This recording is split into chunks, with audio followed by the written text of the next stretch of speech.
Good morning, everyone. I'm Courtney here at Goats with Horns Animal Sanctuary in Arizona with Real Time Animal Rescue. I just wanted to take a minute and talk about, why we're actually called Goats with Horns. Some of the goats here do not have horns, and that happened before they came here. We would never put an animal through that. The reason that Michelle named her sanctuary Goats with Horns is to speak out against animal agriculture, because in animal agriculture, they dehorn all the animals so that they can't fight back against humans that are maybe trying to harm them or take their babies. Something that I didn't know before I became involved was that females have horns too. I thought, oh, if an animal doesn't have horns, that just means there's a girl. But actually, all the animals here, other than the pigs like Zeus and of course the birds, everyone should have horns. Oh, hi, buddy. Hi, mister. So, and something about their horns too is not only is it, something that they can defend themselves with or, use for tussling and finding their hierarchy, but their horns are actually full of blood vessels and nerve endings.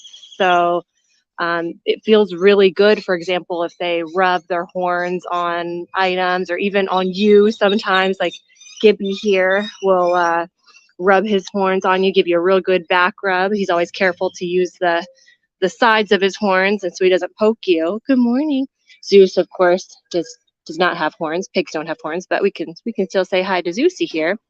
Um, Another thing is that since animals have so many blood vessels in their horns, they are actually used to help regulate their body temperature. And we are here in Arizona, which is a part of the Sonoran Desert. So not often, but it does happen sometimes that in the summertime we might reach temperatures of up to 115, 120 degrees. Summers can be really brutal and hard on the animals, and we do notice it seems like some of the goats and sheep that were dehorned before they came here have maybe even a bit of a more difficult time regulating their body temperature than the other guys that still have their horns. In case you're just tuning in, I'm just explaining why our sanctuary is called Goats with Horns and a couple little interesting facts about horns.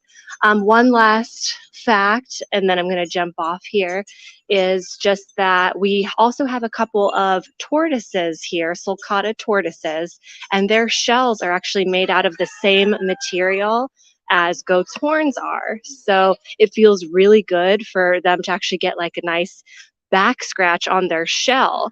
And like if you give a dog like a little booty scratch right by their tail and they kind of start doing that little butt wiggle, well, sometimes if you're lucky enough and you catch one of the tortoises in just the right spot on their shell, they will also do that funny, adorable little butt wiggle. So anyways, we'll have to see if we can get that on the live stream one of these times. The tortoises are still asleep. I have not seen them yet this morning, but thanks for tuning in and learning a little bit about the sanctuary. And if you didn't know those facts about horns, maybe you got to learn something. And if you know any interesting facts about horns yourself, why don't you go ahead and drop a comment about them, and then we can all learn something together.